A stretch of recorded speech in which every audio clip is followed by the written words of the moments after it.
we have a highly complementary suite of products, and we believe we can offer best-in-class, scalable customer service support to a vast spectrum of businesses. The announcement today marks a significant and strategic expansion of SoundHound's existing customer service pillar. We are adding even more breadth and depth to this offering that has already seen substantial growth amid the accelerated adoption of voice and conversational generative AI solutions. Nitesh will provide some more insights into this deal and our overall M&A philosophy later on. Now on to the quarter. Once again, we are reporting strong growth. Second quarter revenue was up 54%, and cumulative subscriptions and bookings backlog roughly doubled year over year to $723 million. We also saw a steep increase in engagement with our technology. Our annual run rate of queries is now over 5 billion. We continue to see strong demand for our products, including SoundHound Chat AI in Pillar 1 and our AI customer service solutions in Pillar 2. Our value propositions are resonating with the industry. Customers choose us because they believe our innovation cycles are at a high level and results in powerful AI technology. They also know that we help them protect their brand, users, and data. We have accumulated 20 years of intellectual property, and technical innovation remains in our core DNA. Last year, we announced Polaris, our multimodal, multilingual foundation model. Polaris now beats numerous benchmarks against state-of-the-art models in the industry. A growing number of our customers are switching to Polaris. The result is higher accuracy, better user experience, lower internal cost, and faster response times. We can also deliver tuning and customizations much faster. These customizations have historically required long and expensive machine learning training cycles. With Polaris, we can achieve them with just simple configuration changes. Now let me discuss some business updates in the second quarter. In Pillar 1, we now have cars in production in almost 20 markets and support dozens of languages. SoundHound Chat AI, our voice assistant with generative AI, is driving this high demand. DS Automobiles became the first brand to quickly turn a trial run to live production. This was the first in-vehicle assistant with generative AI capabilities to go into production anywhere in the world. And the results have been so well received that Stellantis has continued to integrate SoundHound technology into a large number of models across multiple brands.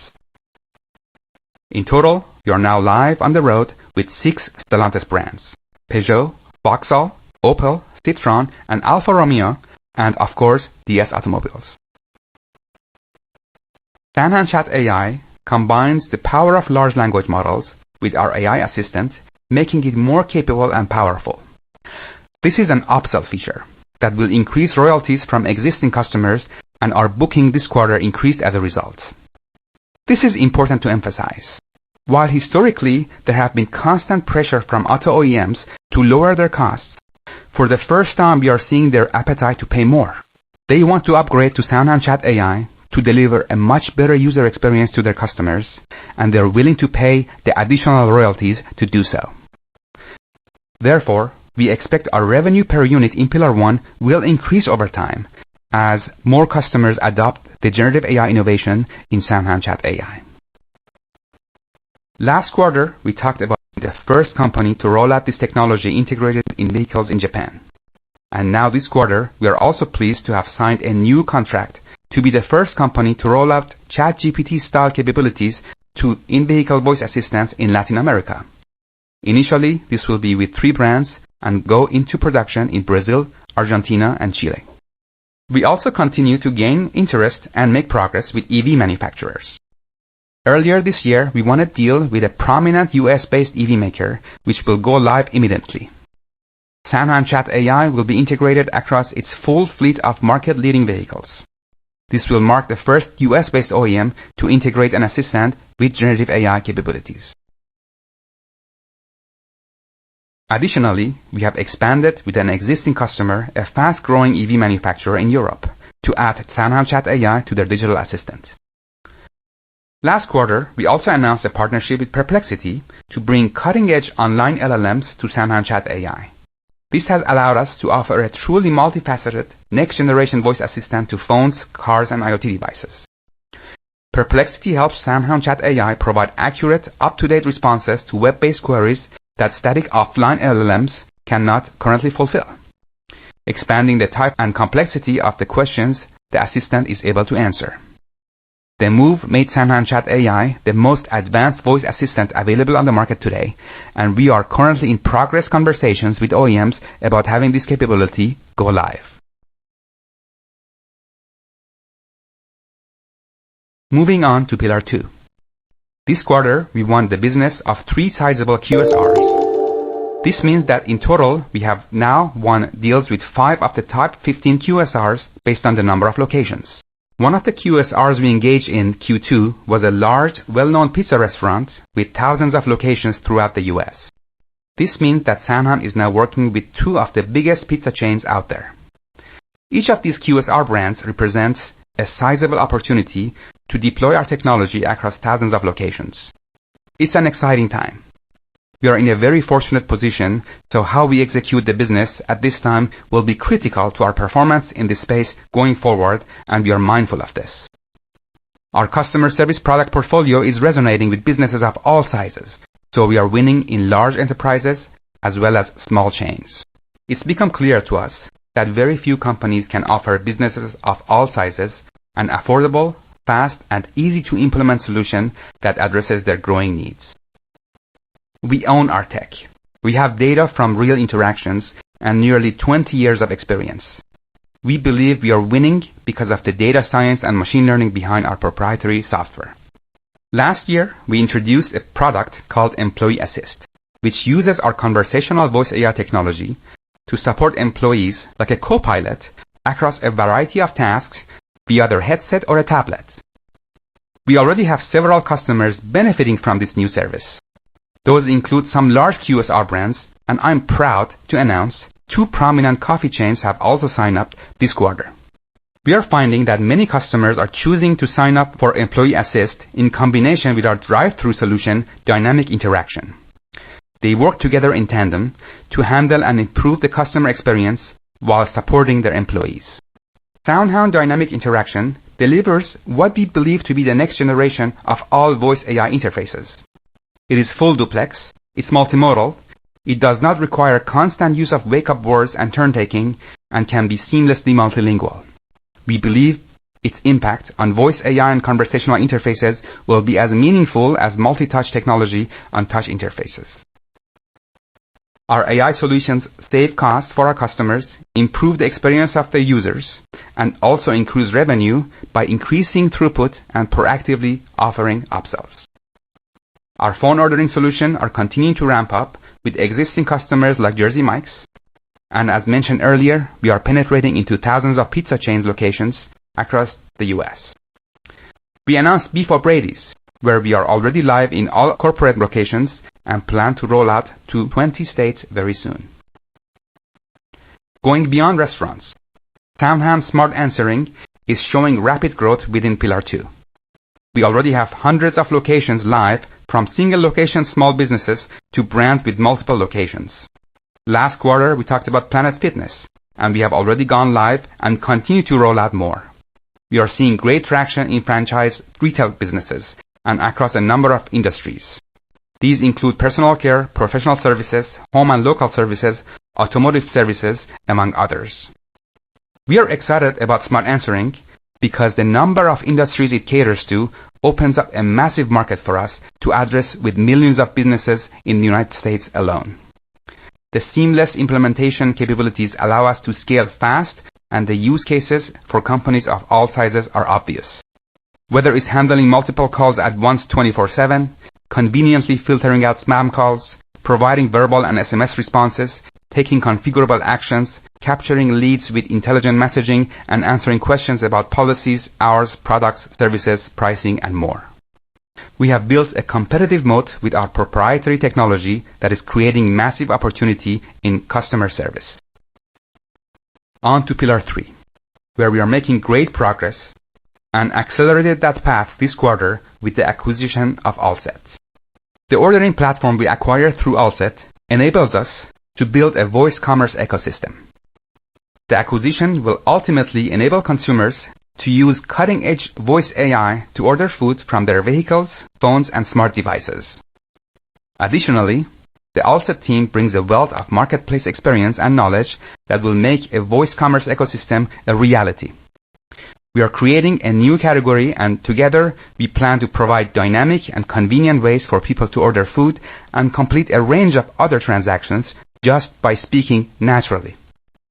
And as we increase the notable names that we sign every quarter in Pillar 1 and 2, it also helps us get one step closer to mobilizing this strategy. With this strategic move, we have significantly increased our addressable market while creating new, more convenient and accessible consumer experiences. Our customer engagement with this vision has always been well received, with existing and prospective customers getting even more interested over time as our portfolio of customers using voice-enabled services grows. We always talked about the flywheel effect with this vision, and we are starting to see that take shape. In closing, we have consistently grown at a rate of 50% or more and continue to fortify our financial position, all while gaining market share, attracting new enterprise customers, and creating some of the most innovative voice AI technology in the world. We are proud of the best-in-class experiences we are creating for our customers and their customers.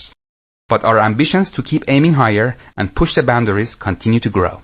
As an example of that ambition, today we acquired Amelia. Amelia is an innovative company that shares our passion for AI-fueled conversations. We are looking forward to leveraging our shared capabilities to offer the best AI customer support solutions available anywhere. We are also pleased to welcome the team from Amelia to SoundHound and are excited about what we can do together. We believe the disruption in the market for AI we are seeing today is building towards our exact vision when we created SoundHound almost 20 years ago. A lot of our predictions are now becoming a reality. With another strong quarter where we beat market expectations for revenue, we couldn't be more pleased with the momentum we are seeing and the demand for our products and solutions. We look forward to continued engagement with our stakeholders as we create value. We are grateful to our amazing team that makes this all possible with their shared vision. With that, I'll now turn the call over to Nitesh to talk about our financial performance, key growth drivers, and outlook for the remainder of the year. Please tap the like button and subscribe. I'm trying to share this out to more people. Good afternoon, everyone. SoundHound is not getting the publicity. Increased 54% year over year. We're the only ones covering it live. Another positive mile marker on our growth journey, where we achieved $13.5 million in revenue. This marks our fourth consecutive quarter exceeding $10 million in revenue. We meaningfully improved our balance sheet in the quarter by paying down our debt and completing the conversion of outstanding preferred equity. I mentioned before that our capital position is a source of strength, and we want to maintain that strength because it affords us the opportunity to go on the attack when it makes sense for us. We do that through organic investments to fuel disruption, partnerships to help scale aggressively, and acquisitions to accelerate our pace. One of the measures we use to gauge customer traction is backlog. In Q2, our cumulative subscriptions and bookings backlog roughly doubled year over year to $723 million, with an average duration of slightly less than 7 years. Most of the expansion this quarter was in the restaurant space, although we continue to gain traction with automotive partners. For example, with Stellantis adding 5 additional brands going into production with SoundHound Chat AI. Today we announced, and Kayvon noted earlier, our acquisition of conversational AI leader Amelia. Let me spend a minute explaining how we think about M&A. First, we believe having a programmatic M&A approach can be value generating. Our acquisition philosophy stems from our overall strategy and vision, which is to voice-enable the world with conversational intelligence and transform the next wave of how humans will interact with technology, increasingly with voice and natural conversations. We know the requisite underpinning technology to enable this vision is here now. In fact, we've built a lot of it ourselves, and we continue to see the customer demand and adoption for these capabilities growing. When we acquired Sync3 earlier this year, it was an accelerant for our restaurant business. Last quarter, when we announced the Allset acquisition, it was to catalyze our monetization pillar to connect voice-enabled services and products seamlessly together. Today's acquisition of Amelia is about accelerating more broadly in Pillar 2, customer service, and significantly expanding our industry reach. The primary filters we have been using to select appropriate acquisition targets have been: 1. Does it fit within our long-term strategy? 2. Will it amplify or accelerate our pathway to realize that strategy? 3. Can we effectively operationalize it and drive meaningful synergies? And 4. Can we buy it at the right price, appreciating the risks that inherently come from such transactions? Amelia checked those boxes for us. While it will be a meaningful acquisition with a lot of complementarity, we don't take the integration effort lightly and know it will take some time to get it right. But the prize together was too attractive to bypass, in our opinion, especially with the enterprise traction and demands we have been seeing in the marketplace. We just announced this today, so it's still quite early, and we know there will be questions, so please note that we plan to share more and dive much deeper on the opportunity we see. Stay tuned for more details. Remember, it's easy to make money. Let me the now hard focus part on and discuss the second quarter financials in more detail. is to keep it. Q2 revenue was $13.5 million, up 54%. This is my portfolio. I started with just $5,000. Continued to see growing automotive unit growth of healthy double digits, in addition to unit price expansion, No shorts, no generative AI options, solutions, ever. and overall product expansion. The quarter benefited from a minimum guarantee edge solution purchased by Stellantis, and also from a year-over-year basis, the contribution from Sync 3. Within restaurants, we continued to scale with customers, sign meaningful new logos, and further diversified product offerings. The quarter had nice balance across our pillars, where our restaurant business comprised roughly 25% of revenue. In Q2, our gross margins were 63%, down year over year, largely resulting from the acquisition, including the mix of lower margin call center agent business. Adjusting for acquisition impacts, notably the non-cash amortization of purchased intangibles, gross margins would have been 67%. While the acquired call center business does weigh on our margins in the near term, there is value in what this business can do for broader opportunities to come and what the data can bring to our models. That said, our goal over time is to automate and modernize. R&D expenses were $15.7 million in Q2, an increase of 34% year over year. We are prioritizing investments in disruptive innovation like our Polaris initiative to expand our suite of products to address a wider array of customer needs, and we continue fine-tuning the way we leverage large language models to provide even more value to customers at less cost. For example, we will continue to be thoughtful and opportunistic about which models we work with versus using our own, and always keep the customer's needs at top of mind. In the end, our ability to arbitrate between models is a differentiator that we will continue to expand upon. Sales and marketing expenses were $5.7 million in Q2, an increase of 11% year over year. We continue to thoughtfully invest in go-to-market and customer engagement to capture the strong momentum and heightened demand. We are expanding reach through brand and industry marketing, demand generation, and high ROI lead gen strategies. G&A expenses were $9.5 million in Q2, an increase of 48% year over year. The increase in G&A reflects two main elements that we talked about the past few quarters. Our year-over-year comparison continues to be impacted by investments in financial and non-financial processes and internal controls to support requirements under SOX 404B, as we became a large accelerated filer last year. Our G&A was also negatively impacted by acquisition-related costs in the quarter. All operating expense line items were impacted by the Sync 3 acquisition. Non-cash employee stock compensation was $7.3 million in Q2. As a result, our operating loss for Q2 was $22 million. This includes non-cash acquisition impacts related to the fair value accounting that will likely introduce volatility into this line for the foreseeable future. OI&E was $14.7 million of net expense for the quarter. Compared to previous quarters, the increase in OI&E was mainly due to the one-time early repayment of our debt and associated extinguishment costs. We announced earlier in the quarter that we were able to repay the existing debt on favorable prepayment terms, allowing us to avoid sizable interest payments over the coming years. And the net loss was $37.3 million in the quarter. This led to a GAAP net loss per share in Q2 of 11 cents. Huge breaking news on MJ stocks at the moment. Video coming out later. Intangibles, fair value adjustments, M&A transaction costs. Donald Trump spoke tonight and others. Items such as the gain on bargain purchase. Our non-GAAP EPS loss was $40 stock. Adjusted EBITDA was a loss of $13.8 million in Q2, improving sequentially by 10%. The year-over-year increase was driven primarily by acquisition impacts and growth investments we have been making in the business. Our cash position at quarter end was $201 million and no outstanding debt. We see a market that is moving fast and believe having a strong financial profile in times like these is crucial to success. We are in a position of strength and focused on creating long-term sustainable growth and profitability. With that, let me discuss our outlook for the remainder of 2024 and our prospects for 2025. We have made great progress.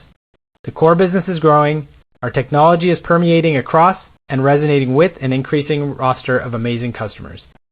We expect the acquisition of Amelia to improve our financial profile. There are top-line synergies, and we also expect to be able to extract a lot of value from the combined companies.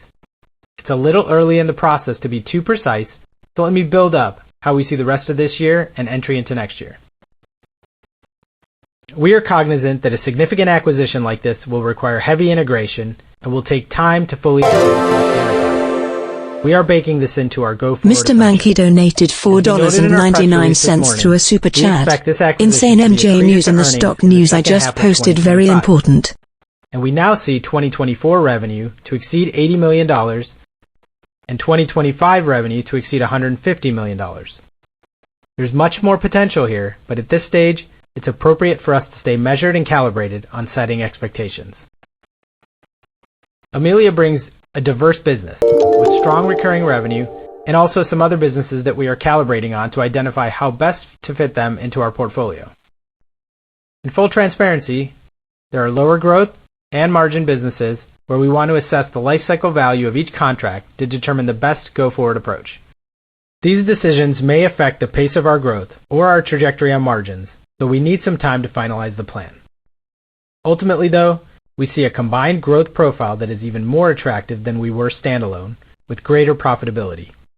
And we see tremendous value to share with customers, employees, and partners over the coming years. In conclusion, we are happy with where we are aggressively moving forward, and while we know the path forward won't be linear, we have a clear vision that we are accelerating towards. Thank you. We will now move to Q&A. Hi, good afternoon. One for Keyvan, one for Nitesh, both on the acquisition. This is a transformative acquisition. So Keyvan, up until now, a lot of the strategy has been around autos and restaurants, pillars 1, 2, and 3. There's a very good alignment in the strategy between those end markets and that pillar framework. How do you see that changing now that you'll bring Amelia into the fold in terms of what verticals you're going to have and what your focus is going to be on in terms of pillars? Thanks for the question, and transformative is the right word. Thank you for mentioning that. So the strategy just gets stronger. The Amelia acquisition gives us a lot more scale in Pillar 2. We always knew we were going to expand beyond restaurants. We've said that restaurants to us are like what books were to Amazon. They started with books, now they sell everything. And we've always wanted to expand in AI customer service to other industries. And when we looked at, we have an amazing tech that we can deliver to these brands, but it takes time to penetrate the customer base and understand their needs and even integrate with their infrastructure, especially for bigger enterprise customers. And Amelia has accumulated 26 years of customers and integrations. They also have great complementary products and technologies. So this just accelerates that vision. It gives us a much bigger scale in Pillar 2. And a lot of their customers also fit into our Pillar 3. They work with retail, ticket companies, insurance, financial services, retail, hospitality, and a lot of those actually have a very nice fit into the Pillar 3 vision. Got it. Thank you. And Nitesh, I know you asked in your prepared remarks for a little more time, but want to talk, as you talk about managing a company that next year is going to have $150 million, you're saying that accretive second half 2025, that strictly speaking, that just means your earnings would be higher than they would have been otherwise. In terms of the overall margin structure and where that could put you when you're managing a company that big, does it bring closer your break even in terms of your ability to generate cash flow, adjusted operating margins, and then even GAAP operating margins? What does it do to the timeline of hitting those milestones? Sure. Thanks, Gil. So I'll put the caveat up front. More details are certainly to come. We just announced this today that there will be filings and certainly a lot of details for us to talk through. But let me give you the high level construct and the way we see this and the way we see us moving forward over certainly the near term, but more importantly, maybe over the medium and long term. So what we're really excited about here is Amelia is a software business, has strong customer traction, deep and generally really robust relationships that permeate over time, and where you can expand and add, upsell, cross-sell, expand services, products, and expand margins. They do have multi-components to their business, and we will integrate that with our profile. But I've said before, sort of pre this acquisition, over the long term, we should have strong growth profile, very healthy software margins, 70+% gross margins, and at scale, EBIT margins that are 30% plus. And I don't think that changes at all with the acquisition. I've said also that you got to think of us in phases. We are migrating to break-even phase after sort of I'll call it cash utilization phase. And that's the next horizon for us. Going into next year and beyond, I think you should think of us as investing in these tremendous growth opportunities, because we do think of these as generational shifts in how humans are interacting with technology, increasingly through natural conversations and increasingly through voice. And so we're going to be in sort of call it that break-even zone for a bit, and we'll be funneling incremental dollars into our growth opportunities, because there are tremendous growth opportunities. And so I think from an EBIT margin, and even what I mentioned about sort of accretive in the second half, to your point, that's earnings related. But even our profile is generally capital light, and so that translates very seamlessly into cash flow as well. So maybe to synthesize all of that is the combination. We will have to integrate. There will be synergy opportunities. There are cost opportunities as well as we look across both firms that we'll be working through. But as you get into next year, certainly, we see earnings accretion, we see cash benefits and cash flow benefits, and I think as you start to think through end of 2025 into 2026, you're going to see a much more scaled, still strong growth company, very healthy gross margins, software-like, and EBIT margins that are not at our full potential, because we're going to be investing those incremental dollars in our growth opportunities. But certainly shortly thereafter, I think you could think of us as that 30+% even margin type profile business. Right. Thank you. Thank you. Our next question comes from Dan Ives from Wedbush Securities. And great quarter. Can you just talk about how conversations with prospective customers have changed? Let's say over the last 3-6 months, compared to even a year ago.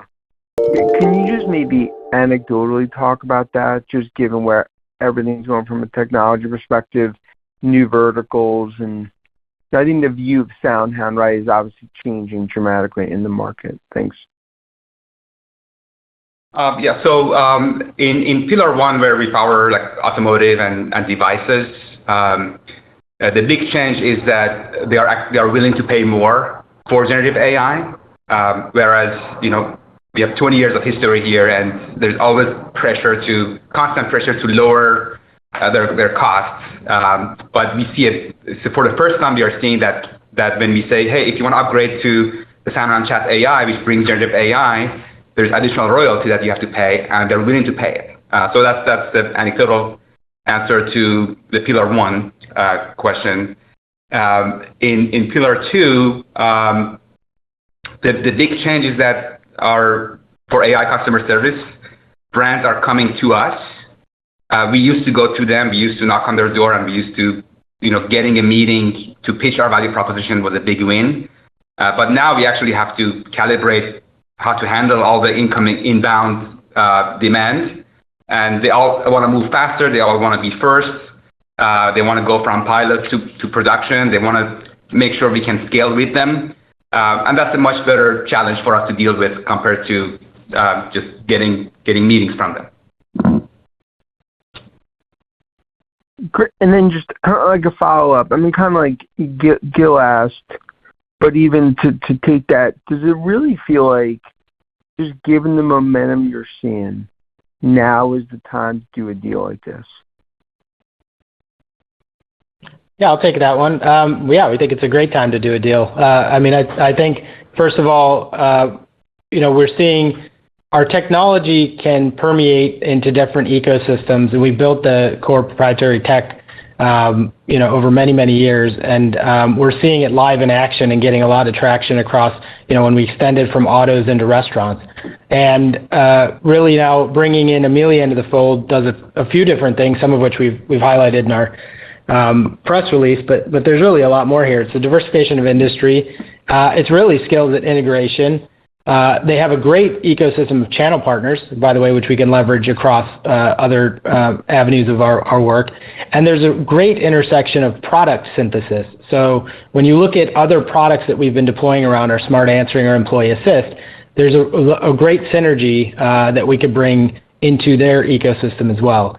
So when we look at things, again, I kind of laid out in the prepared remarks the framework when we think of inorganic versus organic opportunities.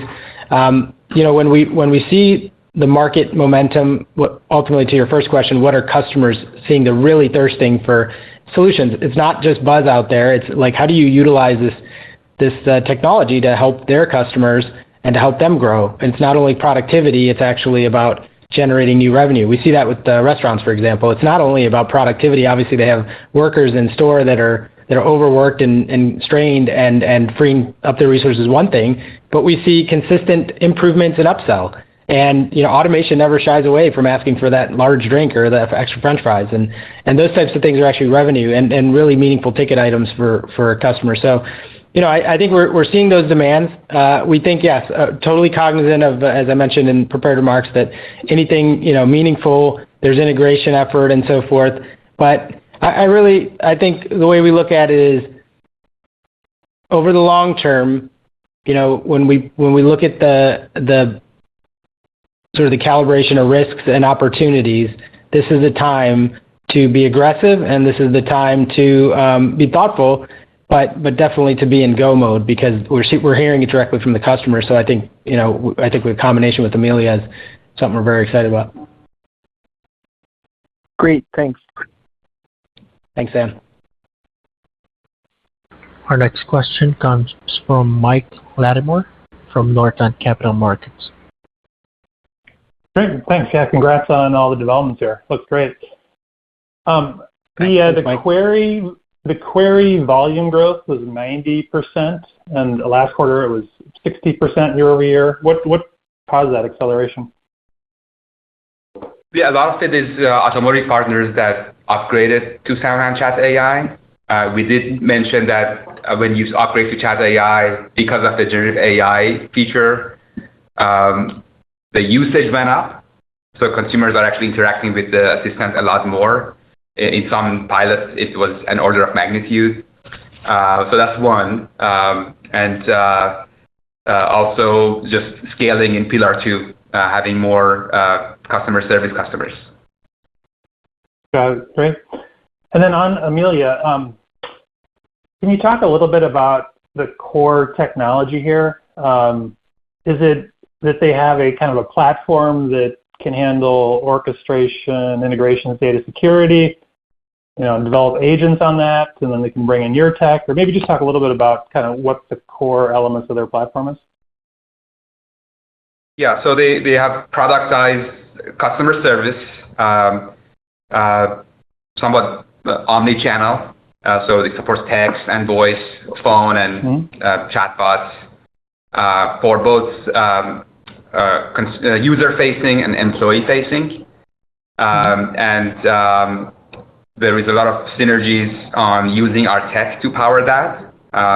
For example, for speech recognition, they're using third-party APIs. We would replace that with ours. There's opportunity for improving, accuracy and also cost savings.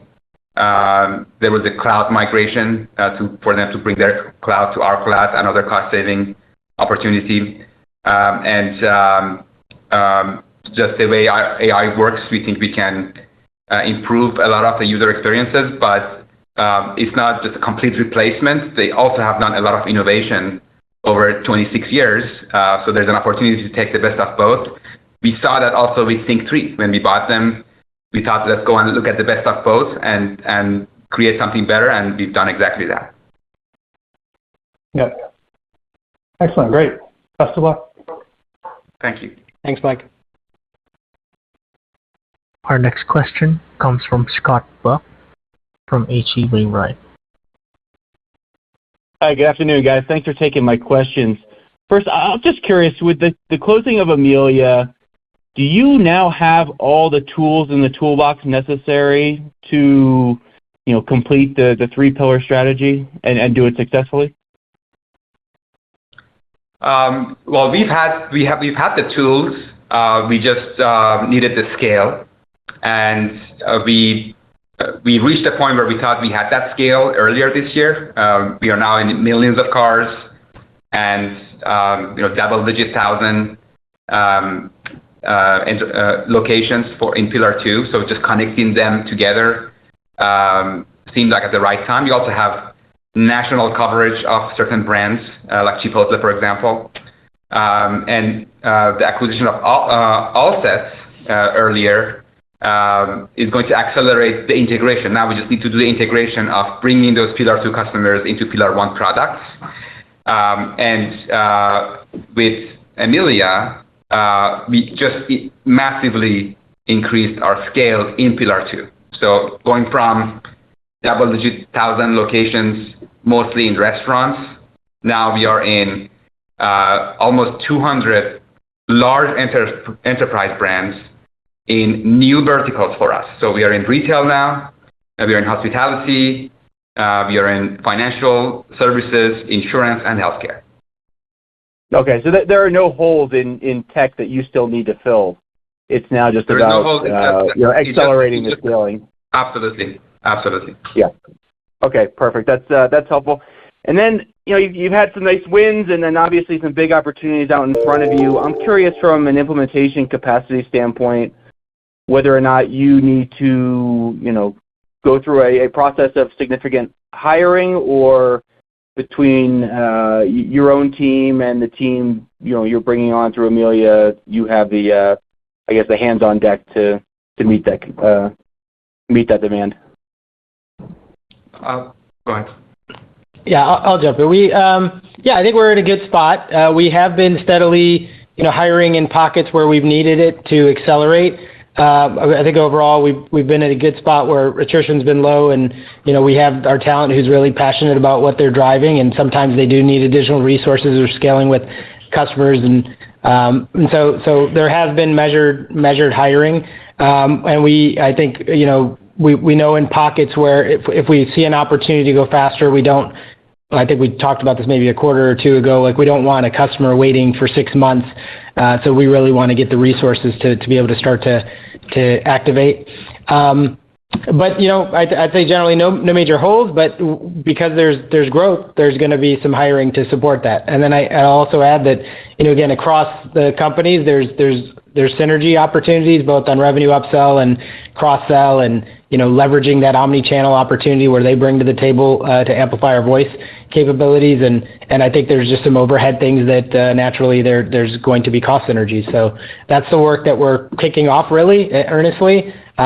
But to your point on, or maybe the prior, like from a tech stack, no major holes. From a product capabilities, no major holes. From a resourcing, no major holes. But when you're growing, you're constantly expanding, and you're kind of adding to as you go, and that's kind of what we're always mindful of, to make sure that we have what we need to grow.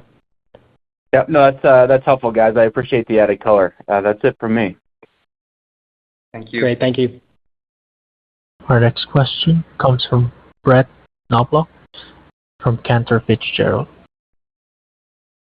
Hey guys, thanks for taking my question. Congrats on the acquisition. I guess just kind of digging a bit deeper there, I think in your prepared remarks you guys talked about there being some slower growth, lower margin businesses, and probably on the flip side some higher growth, higher margin businesses.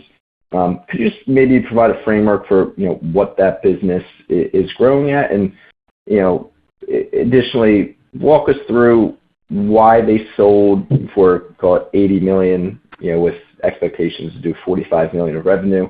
It seems like a phenomenal purchase price for you guys, but I guess why did the sellers agree to that? I guess did it just not have it in them anymore? I guess can you just talk about how that process happened as well?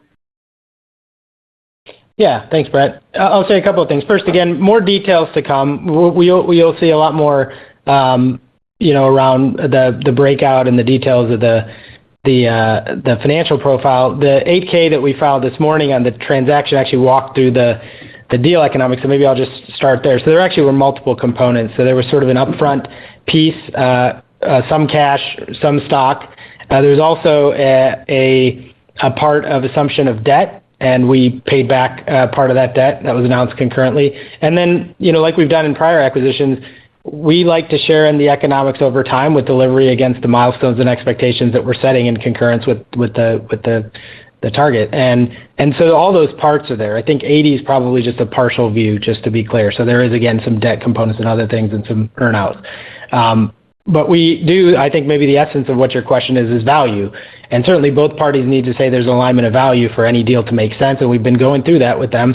And part of it is when you do stock transactions, there needs to be an attribution to future value of that stock, and there's a real belief, both sides, of what we can become and what we're starting to become. So I think when you unpack all that from deal economics, that's why this transaction was successful, why we got it to this place. Then the other question was sort of an unpacking of the various pieces of the business. So we did articulate in the press release about the $45 million of ARR. They do have a strong recurring business that has been over time shifting from a licensing model, and so that transition has happened. And so that's a really, that's what we valued really. It was a growing ARR business across those industries we talked about earlier, really rich set of customers, too big to fail banks and those types. So people that would take us a long time to really develop a system to support. And so we're very, very excited about that. But they do have other pieces. They have professional services. A lot of the deals they've had are complicated. There's implementation, customization services, and those can be very valuable. They tend to be a little lower margin, and so that's a little bit of what we were alluding to. And then they also have this piece of the business that's more call center-like. Think of it maybe in, I forget what that, escalation support type capabilities.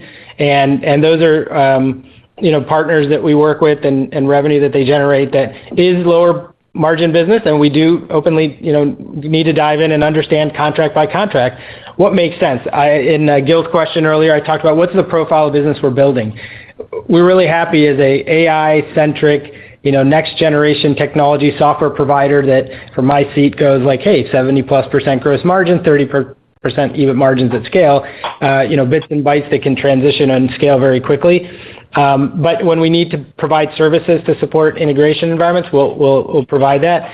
When there are, like we had with Sync 3, some call center capabilities that are additive, and by the way, appropriately measured with the customer, where there's data that we can utilize to enhance the models and enhance the technology, we'll leverage that. So yeah, there are different pieces of their business at different growth rates, and we're going to calibrate, and we're just getting going. So again, more details to come. So stay tuned. Perfect. Thank you. No, that's very helpful. I think you guys also talked about how you like having the optionality to kind of go back and forth between different models that you're integrated with, whether it be Perplexity or ChatGPT. I was just wondering, from the cost side, from your point of view, I guess, how are they billing you? Is that a usage model? Is it a one-time setup fee? I guess, how should we think about that dynamic? So something we predicted before there were even multiple models was that, and this is more than a year ago, was that there will be multiple models. They will be good at different things, and some will be cheaper, some will be more expensive, and some will be owned and made by us. Some will be open source.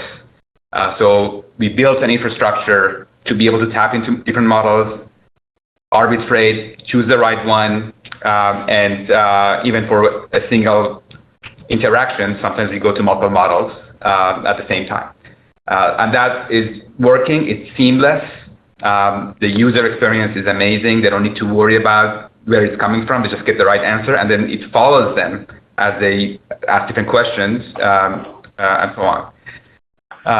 Now, in terms of billing, it's again, some of these are models that we host, so the cost is mainly hosting, and for the APIs like OpenAI and others, you can sign up for enterprise accounts to bring the cost down and get more scale with them, and that's something that we are doing. And then there are companies like Perplexity that have list prices, and then we have an arrangement with them that we can go to them when it scales to, for example, rev share arrangements or lower prices at scale. So we future-proof that for that, but it's too early to go into specifics of it. Perfect. Thank you. Really appreciate it. Congrats on the transaction again, guys. Thanks, Brett. Our next question comes from Glenn Mattson from Ladenburg Thalmann. Hi, thanks for taking the question. Building on that last question a little bit with expected new release of ChatGPT, maybe can you just talk about how you plan ahead for something like that, and maybe there's obviously opportunities, but perhaps is there any risks associated with maybe they could come out with some functionality that could potentially be competitive on the very low end or something like that. So anyway, just generally speaking, managing the evolution of this process, as well as maybe you can hit on other factors of the competitive landscape when you talk about this, just in general, whether it be Pillar 1 or Pillar 2. Yeah, so in terms of advancements by OpenAI and other similar companies, we positioned ourselves so that as they do better, it benefits us as opposed to it harming us. So we are able to use whatever they put out that is good, and if some of those overlap with something that we already have, we don't hesitate to integrate it because our goal is to deliver really, really good user experiences. And that was one of the advantages of SoundHound when the big tech players were kind of disoriented for more than a year. Oh, let's go build our own. We're never going to use OpenAI APIs. We did it in 2 days. And that really benefits us. We were the first to go live with our customers, and we were the first AI assistant that integrated generative AI and so on. So we love it when they come out with something that is good, because say, hey, we can make our products better. I don't think they are going after our customers because it takes a lot of integration, a lot of hand-holding, and a lot of support. It's not just a model. We have to integrate, for example, in restaurants, we have to integrate with POS systems, and we have to integrate their menu. We have to understand their needs. In automotive, it's integrating with the head unit and the navigation software in the car control features. And those integrations, even OpenAI has probably said they are not going to go after those. They're becoming a platform to enable companies like ours. And the advantage for us is that we have a lot of core technology to augment what they have to really enable things that other companies are waiting for something to become available. We already have that, so we can go faster. I think I answered your question, but yeah, no, I just wanted to beyond that, possibly the competitive landscape. If there's been any changes, possibly even down to Pillar 1 or just across the board in terms of the traditional competitors. Thanks. Yeah, I'll jump in a bit. So, I think Pillar 1, we're really kind of the same group, and we've been gaining traction. We've been gaining brands, and we feel great. That's a primary comment around automotive. Broader than automotive into other devices that we operate in, we've had a great position, and we continue to gain traction there. Within Pillar 2, it's a hot area. There are people coming, and I would say people who are, who don't have the technology to compete, who are struggling. And, we really have felt this way. We've seen it. I think what we're seeing from customer traction is that we are still, and we say this very humbly because things change in a heartbeat in tech land, we are step function above others in terms of technology capability and the solutions that we have, and frankly, the package of solutions that we have, from, drive-through, phone ordering, employee assist solutions, and beyond. We're moving heavily beyond just at point site, but into in-app, into text, et cetera. And there's a ton of engagement that we have the full portfolio of solutions. So we really think we got a running start on the restaurant side. But yeah, it's a very, very attractive market, and it's maybe one of the most sort of logical use cases of AI. So I think we're going to continue to see entrants. We look at that as a good thing. It's a sign of a healthy market. But again, we feel like we've got a really strong position and really wouldn't trade our spot with anybody else. Great. Thanks for that color, Nitesh and Kayvon. Thanks. Great. Thank you. Our next question comes from Leo Carpio from Joseph Gunnar. Good afternoon, gentlemen. First, congratulations on the deal and on the quarter. Going to dive a little bit further into Amelia. In terms of the deal, can you talk us through in terms of who approached who for this transaction? How did you become aware of Amelia? And then looking forward post-Amelia, what other verticals you may be interested in? Thinking here being that as you explore voice AI and develop the capabilities, you may discover second, third derivative technologies that may be of interest to you that could bolster your platform and capabilities. Sure.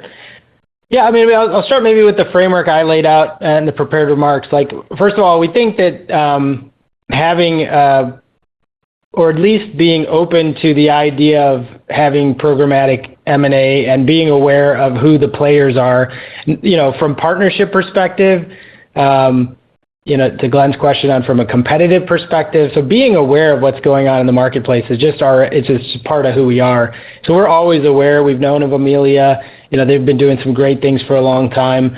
And you can imagine in this space, that's particularly in the AI space over the last, I guess it's 18, 20 months now, a lot of bankers come out with ideas. And so we've had interactions, and there's dialogue around partnerships, and we were heavily kind of going in our verticals. And as Kayvon noted, you got to start with this sort of overarching vision. We believe we are here to voice enable the world with conversational intelligence. We think that there's a migration happening, omni-channel in essence, and it's going to permeate across all industries. So the end all period at the end of the sentence wasn't always, okay, we're in restaurants done, we're in autos done. It was always to sort of, as Kayvon noted, kind of evolve from our origin industries into beyond. So the question then is like, well, when and how and with whom are doing it organically? And those are iteration comments that or conversations we're constantly working through. So in this case, yeah, we connected. We started to explore, we just get to know, and then it sort of moved from there. And I don't want to go into details on their situation and what they were motivated by, but ultimately kind of landed in, hey, is there a potential for a combination? And then you have to explore the complexities of deals, which, these things don't happen in short order. They definitely are a long journey of due diligence and getting to know one another, to understand, the cultures, and could there potentially be a fit. And so we've been going down that for several months, and sort of landed where we were. And then I think maybe just to hit the other part, in terms of I think your question was like industries, is that the right set? I'll try to address it this way, that humans have been interacting through voice and conversation forever, and yet our technology is kind of chasing that play. And we do think we're at the precipice of where human interactions and with technology in all manifestations can happen through natural conversations. And there will be great places where the touch type swipe is the best medium, but there will be more and more opportunities where conversations and using your voice will be the best medium. So I don't think there's a boundary on like this industry, that industry. It's really about journeys and consumer journeys. So again, makes sense for if you're driving in your car, you want to pick up coffee. Great. Well, there's a connection. Makes sense when you're just at the drive-through and you want to order your food. It makes sense if you're driving, you want to set some appointments or book travel or so forth. Or like there's so many interactions, and so we're just getting started here. We think this is the right action for us now, and so we're excited to embark upon the journey with Amelia and continue on the journey that we've been driving for the past many years. Okay, and then a quick follow-up question in the restaurant side. The tenor of conversations, have they switched from one where your marketing team is proactively reaching out to potential customers, or are they now flipping in terms of their inbound calls to you? Yeah, we commented for the last couple of quarters, there really has been a pretty significant shift towards the latter where, originally, call it 15, 20 months ago, we were really on the outreach side. I think your question was predominantly for restaurants, if I'm not mistaken. So that certainly in that industry, it has, we're working through making sure that there isn't too much of a wait because we're working through integrations with some major QSRs, as Kayvon noted, trying to make sure we're serving all our customers equally with excellence. And so we're not working with everybody, so there's still more conversations to be had. But we're going out to conferences, we're getting leads, we're talking to people. Some of those conversations take place over time. The other thing that these are virtuous cycles. If you can do well in one instance, the word gets around pretty quickly. And also in a lot of these franchises that we're working with now, it's not just like a brand to a brand, but it's you work with a corporate, and then it gets down to the franchise level. And some franchisees have a big number of, dozens and dozens of locations, and some of them have, hundreds of locations. So again, it has really moved towards a respond to, but that doesn't mean we're going to slow down on our outreach. And, we didn't really, I think, talk a lot about just beyond the restaurants and the smart answering capabilities where last time we talked about in the fitness space with Planet Fitness. There's a lot going on that side too, beyond just restaurants, that we're getting a lot of traction. And so just excited to keep going forward. And, as long as we deliver great products, we think the customers will come. Okay, well, congratulations on the quarter. Thank you very much. There are no further questions at this time, so this now concludes today's call. Thank you for joining. You may now disconnect.